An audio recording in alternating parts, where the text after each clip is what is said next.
會登凌絕頂，一覽眾山小。光明頂，陶傑、馮智政。本節目只代表主持及嘉賓個人意見。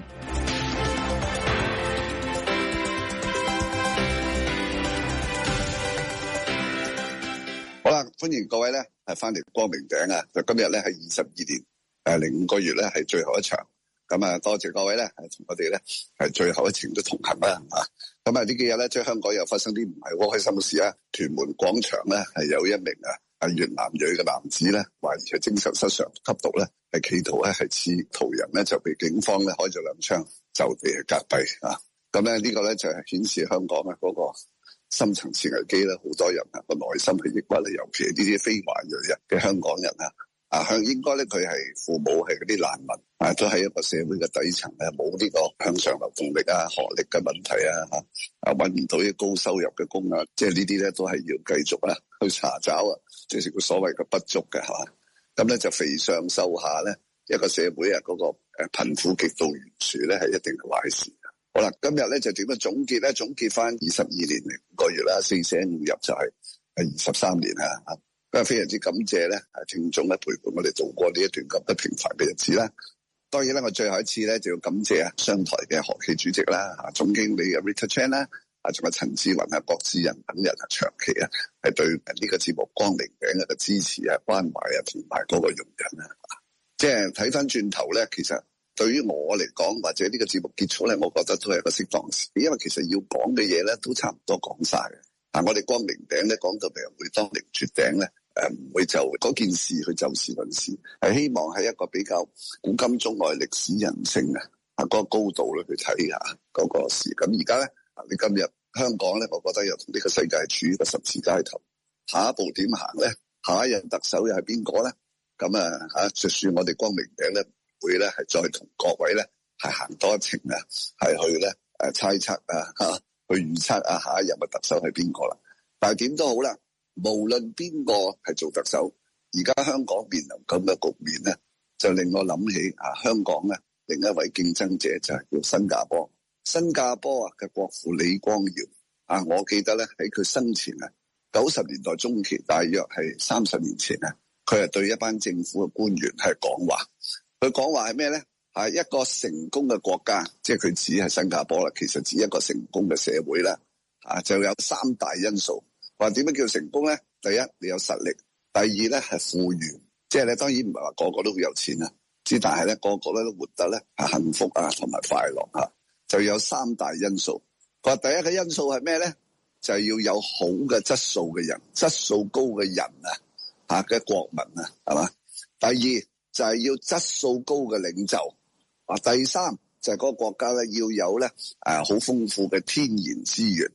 不如咧我哋要聽聽佢嘅原聲帶睇佢點講。我哋樣樣咧都係 based on 事實，同埋咧係有出處嚟聽下李光耀新加坡嘅國父點講先。What makes a nation succeed, makes it prosperous, is wealth and strength. Its progress, its advancement, its achievement depends first and foremost upon the quality of its people. Next, the quality of its leaders. Next, the natural resources of the territory which the tribe or the nation has. 聽完啦，係咪？但係李光耀咧就冇講到好嘅領袖、良好嘅領袖應該點樣產生。佢咧第一就要有良好質素嘅國民。呢個良好質素咧係最重要嘅。呢個咧近日咧我都喺度諗緊一個問題，點解而家咧歐洲法國德國加拿大甚至係美國英國佢一個咧持之以久引以為傲嘅議會民主制度咧，係而家發生咁多問題，選唔到好嘅領袖咧。你睇下英國咧下一任咧都唔知係點搞。而家英國我覺得咧係比較麻煩嘅，因為喺100年來咧英國人應該有佢嗰個基本嘅智慧，佢個哲學嘅修養。對於好大嘅危機，例如話2次世界大戰同埋殖民地解體咧，佢都可以咧喺嗰種咧古今多少事，都付笑談中嗰種所謂嘅 muddle through 係好似乜嘢都唔使做，好似一好符碌就度過咗危機。但係今次咧，我睇呢個門檻咧，佢係跨唔過嘅，因為咧佢嗰個出現咩問題咧，就係人嘅質素問題，唔係制度嘅問題。英國嗰議會制度咧係良好嘅，係大憲章啊，跟住光明革命之後，佢咧係三權分立啊，仲有一個自由嘅新聞制度。本來咧係被視為咧係一個良好嘅制度，但係佢而家問題係咩咧？係人出咗問題。我呢幾年喺英國見到啲人咧，確實嗰啲人係唔同咗，即係唔係話淨係睇曼聯啊、利物浦啊嗰啲球迷啊，當然佢哋都係勇武如故啦。但係咧嗰啲人唔想做嘢，喺倫敦嗰啲金融精英咧就係話晒事，勞動力人口咧就極度短缺，所以咧佢要外來移民，一旦外來移民又來有不齊。咁咧就要咧津貼呢個咧公共資源咧去照顧佢。而家佢走唔出呢個怪圈，我覺得英國呢個制度本身咧，佢一向引以為傲。制度係好嘅，但係撐唔起，就係因為人咧出咗問題。人咧個問題係最重要個質素。咁你睇翻你以前香港殖民地時代呢個叫低社會福利，亦都冇乜公共資源。但係咧，好似李光耀講，香港本身係冇資源，但係佢係靠大陸嗰啲水啊、肉啊同埋糧食去提供。另外喺50、60年代，香港自己咧都相當自給自足，喺元朗養豬啊，同埋種米同埋攞魚。即係香港人50、60年代非常之辛勤工作，因為嚟咗100幾200萬嘅難民，佢哋咧根本咧係冇其他嘅選擇。成個大陸變色同埋淪陷，好多咧係廣東省走咗落嚟住木屋區，連徙置區咧都未有，過住好貧窮嘅生活。但係咧個個咧好勤力咁工作，包括大笪地去工廠嗰度咧車衣呢個咧經濟環境咧已經咧係不復係再有。但係香港人我哋睇到咧仍然今日咧都係華人咧同新加坡華人同大陸嘅華人一樣，就係咧唔捨得唔做嘢嘅，一放低啲針線咧，佢覺得周身唔聚財嘅，佢覺得咧點都要為仔女咧係慳翻啲咧，係一路咧係儲蓄，就叫望子成龍嘅，積谷防饑嘅。呢啲係儒家嘅倫理嚟啊，咁咧就令到咧華人社會咧而家喺全世界，當回教伊斯蘭嗰邊咧有合混亂啊，西方嘅歐美又有嗰啲制度性或者人嘅問題，就變咗華人咧確實係一枝獨秀。而家原來剩翻就係一個 quality， 就係咧係肯做同埋願做，咁已經贏噶啦，就算你個制度係帝王制獨裁咩，因為其他嗰啲咧係失效係嘛？所以最後光明頂咧，咁我哋係做一個展望啦，係嘛？如果我哋唔喺度嘅時候香港人應該點樣自處啦？係咪馮生？係啊，但係如果你講肯翻工呢件事咧，我記得以前喺呢一個戴卓爾夫人退喺一個國會講話邊都有講過嘅。佢過往睇過就係點解英國會喺冷戰同埋佢相信冷戰底下資本主義會贏出咧？其中嘅原因佢話認為國土遼闊要贏嘅，咁就應該喺世界上面好大嘅國家啦，例如話中國等等啦。你要天然資源贏嘅，你有機會就係俄羅斯啦。但佢認為英國點解會成功？其中一樣嘢咧就係除咗人之外，就係個制度問題啦。過往咧英國嘅制度咧，喺戴卓爾夫人也好啦，相對保守主義嘅途中都好啦，無論透過稅制同埋透過好多即係支持大家競爭，希望大家喺個市場化度發展嘅時候咧，係有一個勤奮嘅性格培養咗出嚟嘅。但係陶生，你覺得點解咧？嗱，而家呢種勤奮性格喺香港、喺新加坡有，因為我哋唔翻工，我哋連種飯都種唔到，我哋冇米種到出嚟，一定要翻工先可以食到飯。但係英國唔係㗎，點解會咁樣嘅咧？因為個社會福利制度浪高咗，因為呢20年咧花咗太多時間去爭拗嗰啲咧，完全無謂嘅極左意識形態，係咪？太過咧係強調咧嗰啲弱勢族群少數族裔，冇錯，佢哋係應該受到照顧，但係而家咧嗰個重點咧係全部攏晒嗰度，而且咧後邊咧係有左翼政黨佢哋自己嘅目的，係嘛？咁咧就再加埋咧係金融同埋銀行業壟斷咗嗰個資本，再加埋咧而家就係 IT、AI 機械人，所以咧呢個世界咧而家面臨一個好大鑊，300年以來咧未曾遇見過嘅大風潮。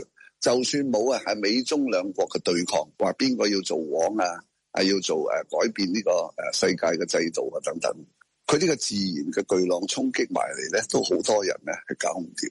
但係我認為係人出咗問題。嗱，呢個咧叫三權分立嘅制度，冇錯，制度非常之重要，因為咧權力分散就唔相制。但係如果坐喺上議院裏邊就負責接納上訴嘅嗰啲大法官，如果佢哋嘅法律知識唔夠，如果佢哋嘅英文唔好，如果佢哋本身咧係有極強嘅偏見，咁你就算三權分立，一個獨立嘅司法都冇用。好啦，行政主導如果嗰個首相或者佢嗰個內閣係對個世界個認知能力咧係有問題，例如2016年英國嘅金馬倫首相咧係決定咧係公投係退歐，佢個判斷完全錯晒，佢以為一定會贏，點知咧就輸。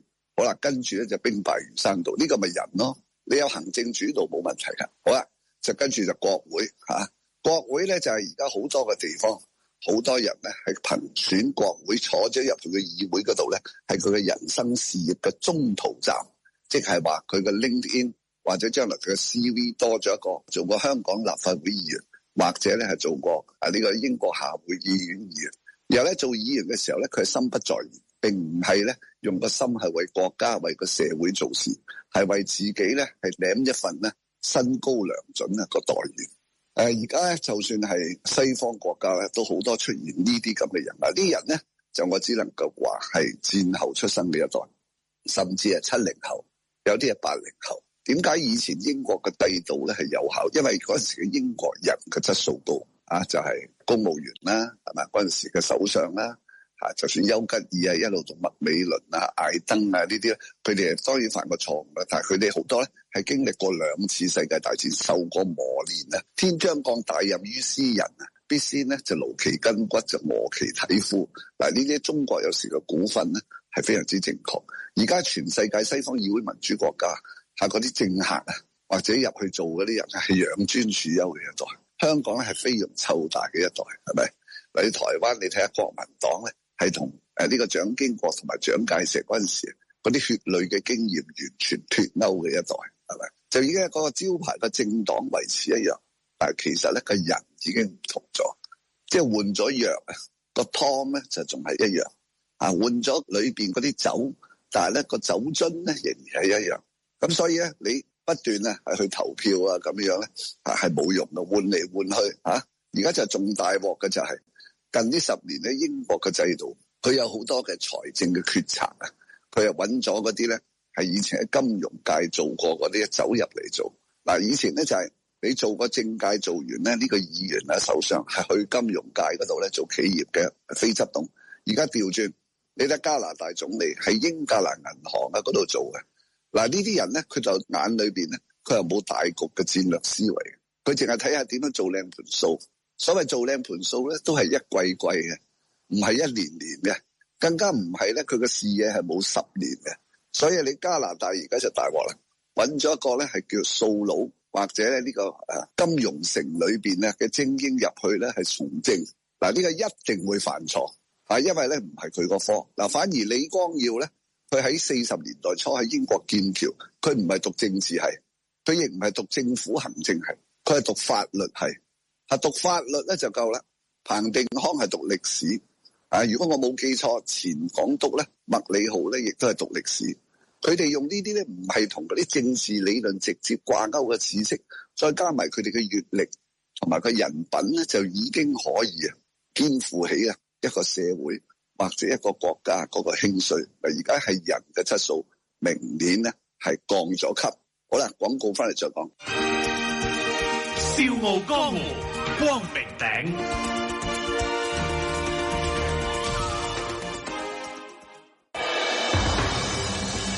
會登凌絕頂，一覽眾山小。光明頂。陶傑、馮智政。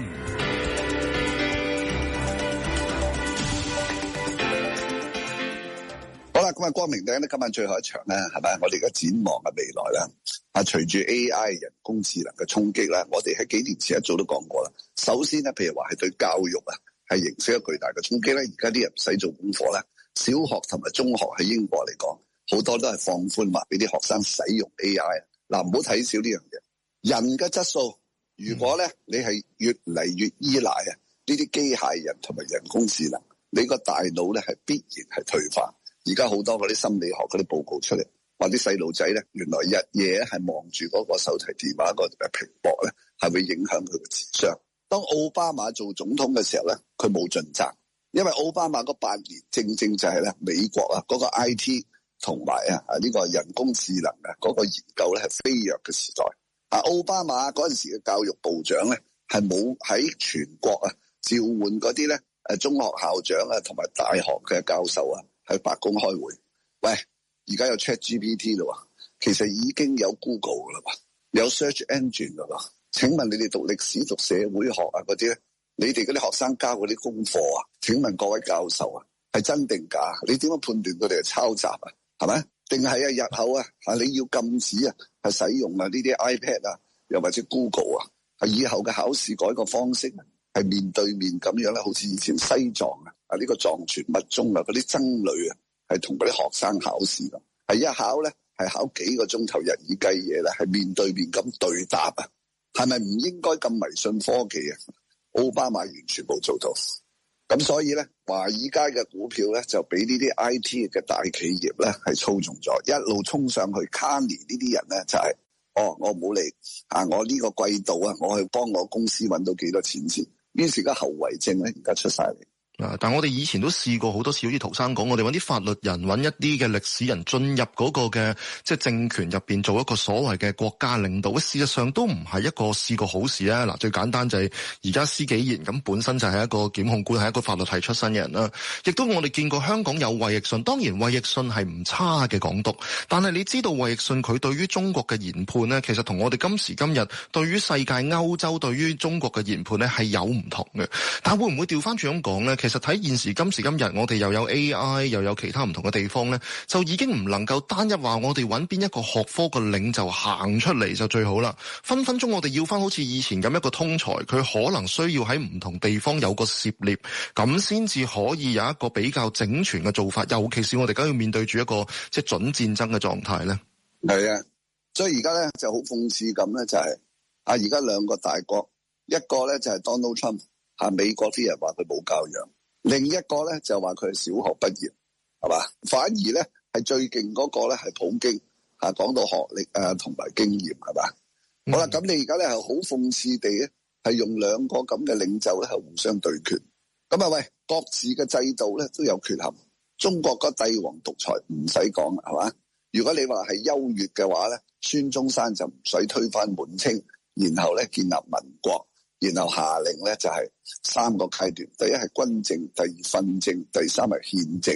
嗱，呢度咧我會一陣咧我講翻呢3個階段。而家香港同埋大陸啲人讀歷史咧係唔讀係呢個部分。好啦，個人出咗問題咧，咁我希望咧光明頂嘅聽眾咧喺日後咧就係要記住希望係嘛，大家都共勉啦。就係喺呢個傳統同埋現代，喺呢個感性同埋理性，喺呢個文同埋理之間咧，個交匯嗰度咧，一定要揾翻個平衡。尤其係做家長，係嘛？感性過度同埋咧理性咧係極端咧，都唔係好事嚟嘅。一定要兩溝嘅感性同埋知性，文科同埋理科，左同埋右，一定要喺個交匯嗰度咧係揾翻個平衡，同埋傳統與現代。嗱，呢啲問題其實咧都係老問題嚟嘅。係已經咧係爭拗咗咧係好多年噶啦，尤其喺呢個中國。好啦，而家既然西方嘅議會民主制度有呢啲咧缺陷嘅話，咁你身為華人或者中國人，係咪覺得你嗰度制度就叻晒咧？當然唔係啦，係咪？點解我話李光耀得咧？因為李光耀第一佢統治一個咧好細嘅城邦，第二佢係因緣際會，係啱啱好喺50年代初期。喺呢個咧東西文化、電光火石之間咧出產嘅一個極品，但係咧個缺陷就係佢個人嘅生命都係有限，係咪？佢到老嘅時候咧都係會陷於咧嗰個感覺嗰個遲鈍等等。譬如佢交俾佢個仔有冇老豆咁犀利咧？結果你而家第3代個孫就接唔到啦，係咪？往往咧喺呢咁嘅歷史嗰個激烈衝突嘅交匯點咧，一個政治家咧就應該咧。係夜晚黑好似禱告咁樣問上帝，或者問如果李光耀在生，如果丘吉爾在生，佢會點做嘅？係咪？喺咁嘅情況之下，呢啲全部係新嘅問題。AI 機械人如果李光耀今年係68歲，佢面對成個 AI 嘅衝擊，佢會對新加坡嘅教育點樣改革咧？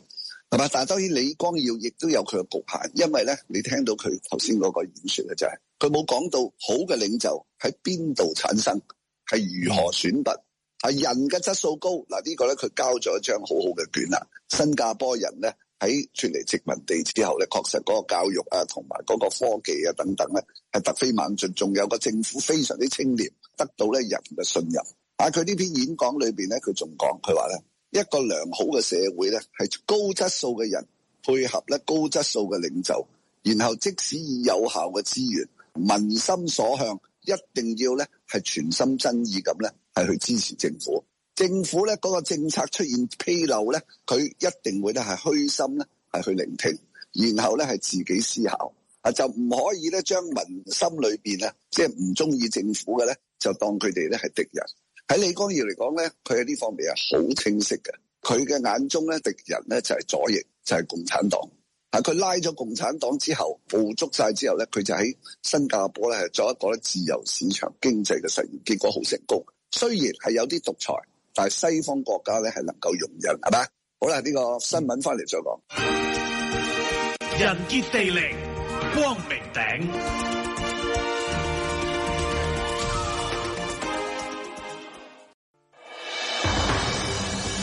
會登凌絕頂，一覽眾山小。光明頂。陶傑、馮智政。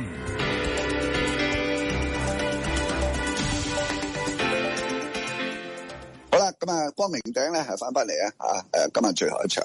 咁我記得咧，中華民國啱啱成立嘅時候，孫中山咧推行三民主義。三民主義叫民族、民生、民權。嗱，民族咧點解咧就係針對呢個滿清覆亡帝國主義列強瓜分，基本上咧係中華民國成立，尤其係打完第二次世界大戰之後，嗰個民族嗰個尊嚴咧係得以咧培養咗出嚟嘅。嗰陣時咧，國家喺嗰個世界上咧係有好大嘅地位，因為咧死咗2000萬人，係拖住咗日本，係嘛？好啦，民生嗰度咧就孫中山嚟唔切係解決，佢1925年咧就死咗。好多人咧就冇諗到。佢推翻滿清之後，你有嗰個推出個建國方略，就錢從何來咧？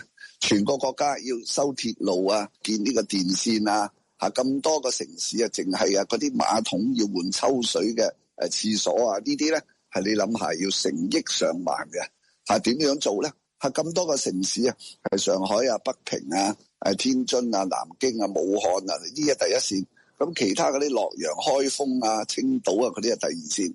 有冇足夠高質素嘅中華民國嘅官員係派去各地，係一定要行一個咧類似各地嘅高度自治，然後呢啲官員都實踐到三民主義嘅思想。孫中山根本冇把握，而且佢死得好快。好啦，跟住就係嗰啲政府點樣係會更易咧？如果擁有權力嘅呢啲咧，地方嘅官員喺金錢之前受唔到誘惑，係不斷係斂財，咁又點咧？咁所以咧就係民生之外咧，我仲有個民權啦。嗱，所以咧孫中山死，蔣介石一接位，可以講係到1949年咧，中華民國喺大陸咧只係解決咗民族嘅問題，民生咧係正在上路。佢係用咗好多民族資本家，好多咧留學外國嘅專家、物理學家、水利學家，就然後咧嗰陣時嘅航運家，譬如話長江嘅盧作孚啦，同埋海洋嘅董浩雲啦。仲有地質學家、地理學家竺可楨啦，同埋吳健雄啦，佢係有嘅。正在要展開民生建設嘅時候，就日本咧係打嚟啦，同埋咧共產黨內亂啦，蘇聯支持啦，係咪？所以咧係一個咧非常之不幸嘅時刻。好啦，到最尾，到咗1945年係抗戰勝利啦，到嗰陣時共產黨亦都壯大啦。美國咧杜魯門啊，同埋馬歇爾咧曾經調停。係希望咧，係行翻美國嘅共和，因為你係民國啊嘛，你唔係君主立憲啊嘛。咁結果就點咧？嗰陣時咧就話一定要咧係培養高質素嘅人民，佢哋識得點樣投票。當出現唔同嘅總統候選人嘅時候，要有公開嘅辯論，令到中國嘅人民咧係可以咧辨別唔同政黨同埋候選人佢哋解說政綱嘅時候嘅是非。咁但係咧，中國嗰陣時教育水準係仍然係偏低，咁點咧？所以叫訓政，訓政咧就係要向全國各地解釋民主嘅意義係乜嘢。呢個首先咧就係要建立公民嘅精神，要培養高嘅公民質素。所以咧，蔣經國喺30年代中喺江西咧係推行新生活運動，係蔣介石喺嗰度推行，就係咧先由個人嘅修養開始，唔好咁污糟邋遢，唔好咁粗魯，見人要禮讓，唔好咧樣樣咧都係貪婪啊，同埋欺壓嗰啲百姓啊咁。但係個訓政咧係未曾完成，結果咧喺壓力之下，1948年咧就要實行憲政。憲政咧就係國民代表咧係去選總統。嗰陣時有多過一個候選人嘅，曾經話叫胡適出嚟選，結果咧係一個煙霧，後來咧係李宗仁啊，咁咧蔣介石唔屬於李宗仁，蔣介石屬於咧係行政院長孫科，係嘛？嗱，結果嗰一場嘅所謂嘅選舉咧，都係一個比例代表制嘅，啊或者係一個咧唔係話全民嘅普選，但係咧已經太遲啦，共軍已經喺蘇聯啊嘅支持之下，就3大戰役咧兵敗如山倒。但係其實嗰陣時有一樣好，就喺個大陸係有獨立嘅新聞自由。嗰陣時咧就除咗民間好多報紙啊，就算係佢官辦嘅報紙一份叫《中央日報》，佢個副總編輯咧係後來一個名記者叫陸亨，佢爆咗個好大鑊嘢嘅出嚟，就係政府嘅財政部嘅官員咧就向佢放料，話宋子文同埋孔祥熙兩個家族係將美國啊係支援俾國府啊嘅3億3千萬美金，用2間白手套嘅私人公司咧，係套咗出嚟，袋咗落袋。呢個時候咧，就係由中央日報嘅副總編輯，就係名記者陸亨爆出嚟嘅。一爆出嚟咧，就驚動美國國務院，就話咧唔掂啦，我哋嘅納稅人嘅錢可以咧係資助一個貪污嘅政府。當時蔣介石傳召佢，叫陸亨爆出嚟，到底係邊個俾料你？陸亨死都唔講。雖然佢係國民黨員。蔣介石話：我以總裁嘅身份命令你講，你係黨員，你要服從咧係個黨。結果陸亨話：校長啊，你曾經咧嚟到嗰度邊度咧係發表講話，你話身為一個國民黨員，一定要有誠信嘅操守。佢話我唔可以爆出嚟，因為呢個咧係新聞自由。第二，我講嘅係事實，你應該咧係去整治啊，孔宋兩個家族係咪係咧？你嘅 priority。你嘅優先係應該係整治貪污，而唔係拉我哋呢啲咧新聞工作者要我咧係教人。佢話如果你要執行黨紀國法，要拉我要槍斃咧，你即管拉。結果呢番說話咧係說服咗蔣介石。佢話你講得啱，既然係咁，咁你走啦咁，係嘛？嗱，嗰陣時1947年啊，係中國咧係有咁嘅新聞同言論自由。你而家睇翻差唔多咧70幾年過咗去。你覺得係一個環境啊？就算喺香港係進步啊，定係倒退咧？係咪？所以我嗰陣時喺光明頂嗰度話，第一我唔同意明天會更好呢句口號。阿董生嗰陣時提出嚟，我話唔好盲目樂觀，明天未必會更好。當你活喺南宋嘅時候咧，個明天就係蒙古人統治，係更加悲慘，係咪？係嘛？點會明天更好啫？中國歷史唔係一條線咁，一定啊係向前進步。佢會咧係倒退，一倒退好得人驚嘅，係可以300年，係咪？但係你頭先講到咧，就係點解國民黨去到後期喺即係甚至乎喺軍政又好，又或者去到個制度底下做唔好咧？聽翻我哋喺新聞之前咧，其中一個講法咧就係話，喂，新加坡嗰邊個比較係點樣咧？其實喺當其時，我冇記錯，即係阿李光耀晚年嘅時候出咗本書，咁唔係佢出嘅，不過佢話有份支持啦，咁就係叫白衣人啊，新加坡人民行動黨嘅黨史。佢有講到咧，其實就係大家都會知道，連李光耀自己都知咧，佢其實佢嗰個嘅訓政或者佢自己個政治素養係 pass 唔到落去。如果大家睇翻點解人民行動黨中意着白色衫短袖，好似唔係好老土咁行出嚟呢？佢話代表住一種廉潔嘅精神、道德嘅高尚。如果你睇翻成個李光耀本人呢，其實無論佢對婚姻、佢對好多個人操守都好高，但最大嘅問題就係人民行動黨根本上唔係個個黨員都容易做到呢件事。係啊，咁唯有係啲咩嘢呢？就透過選舉同埋自己黨內嘅訓斥，咁先至可以做到。但你去到國民黨，你咪發覺就冇呢個即係情況，甚至乎好多華人政黨你都解決唔到㗎，就係我解決咗一個聖王啦，我將個人做到好，李光耀得閒無事做咗個天子咁樣，非常之好嘅帶領國家。但係 pass 落下一代嘅時候，個制度非唔非法一個勤奮嘅人呢？非唔非法一個接納意見嘅人呢？呢個都係一個唔係國家制度嘅問題，係黨內承傳制度都係一個問題嚟嘅，陶生。好啦，咁呢個廣告翻嚟係再講。人傑地靈，光明頂。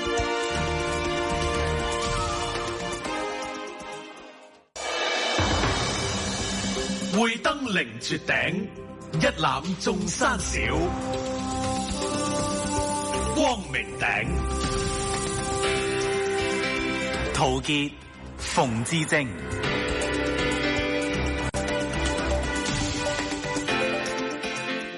好啦，咁光明頂咧係最後一節。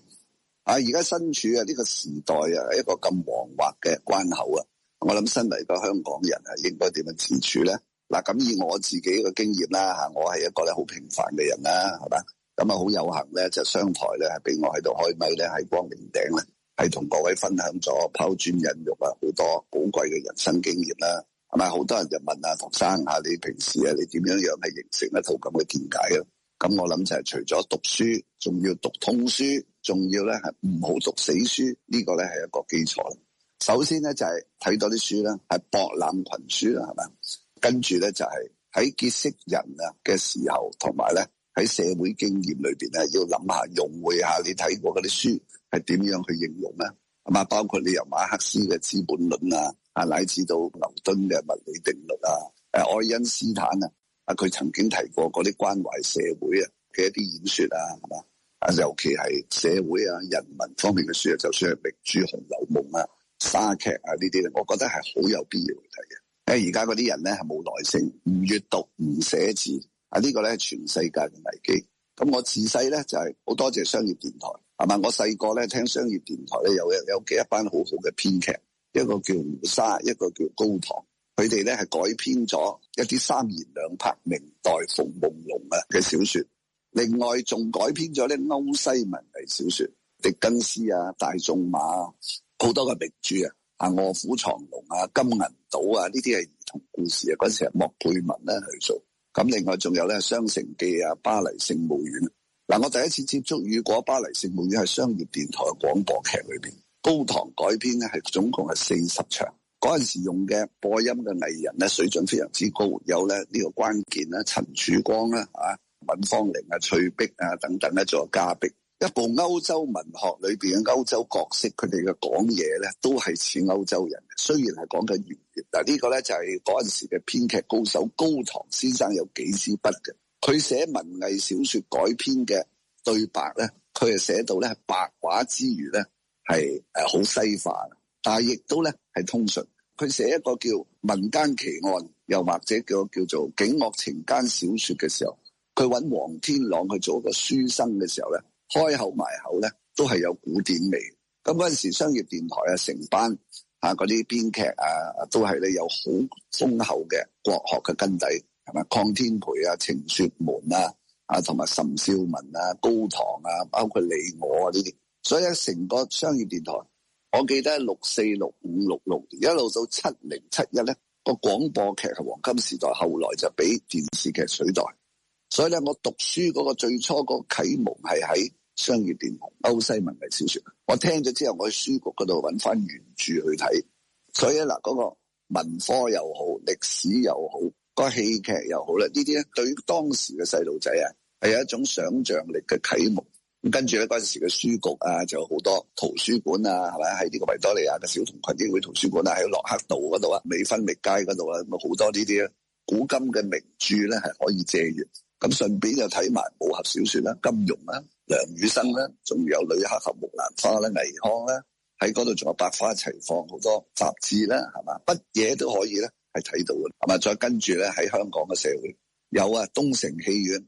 何東家族經營嘅嗰頭咧係放西片啦，仲有一間集成圖書公司咧，專賣台灣嘅書籍咧，仲有黃泥涌道口嚴以敬夫婦經營嘅傳發書屋亦都有左派嘅商務印書館啦，係嘛？咁咧變咗我哋細個咧係喺左右國共同埋中西喺呢六大門派中間咧，我自己係一個困惑，同埋咧都係好奇嗰個環境裏邊大。正因為咧好多衝突嘅信息，同埋好多咧係矛盾嘅思想喺度糾纏，我自己不斷喺心裏邊係問問題，呢個都係命運同埋緣分啦。當然啦，後來商台革新余爭帶領商台進入80年代呢六 pair 半同埋流行曲嗰時係另一番嘅氣象啦。嗰時我就去咗英國噶啦，翻到嚟咧果然係嘛，成個五台山係嘛，就已經係另一種新嘅氣象嘅廣播劇流行曲港產片新浪潮德寶新藝城哇！一睇翻香港嘅電影咧，果然係同以前黑白中聯光藝時代嗰啲完全唔同。成個香港咧，我可以講係由我60年代識得人間世事開始咧，都係商台同埋周圍呢啲咧影音嘅好再加埋書本嘅渲染之下咧或者嗰個滲透同埋交感之下咧咁成長。而家咧你哋呢一代乜嘢對住個 mon， 然後咧喺個手機裏邊嗰啲群組咧係發埋一啲咧係非常之狹隘嘅一啲咧嘅信息，同埋好幼稚嘅嘢咧，咁咧10幾20歲咧係搞到嗲聲嬌氣係嘛，好似未長大到20幾30歲咧都好似小弟弟小妹妹嗱，呢個咧喺我哋細個係冇呢種現象呢個將會係我諗喺香港未來嘅危機咯，係咪呢幾年咧都多謝馮智政博士都係有佢一份嘅努力都係撐住光明頂啦，係嘛。咁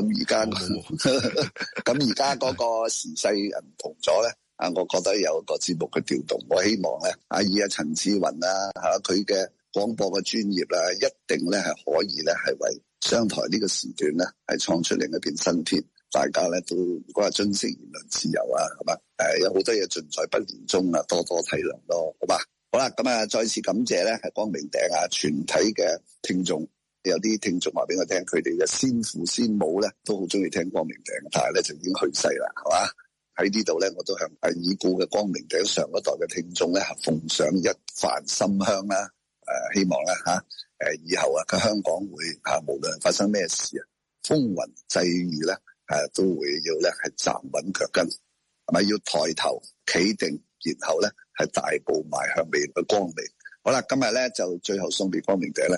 我就想揀翻一首香港商業電台喺60年代由鄺天培填詞嘅一首由聽眾合唱嘅聽落咧真係好有諗起嗰陣時嘅大會堂維多利亞港尖沙咀鐘樓呢啲咁嘅音樂同埋歌詞裏邊有晒畫面噶啦，就係各位再會香港之歌。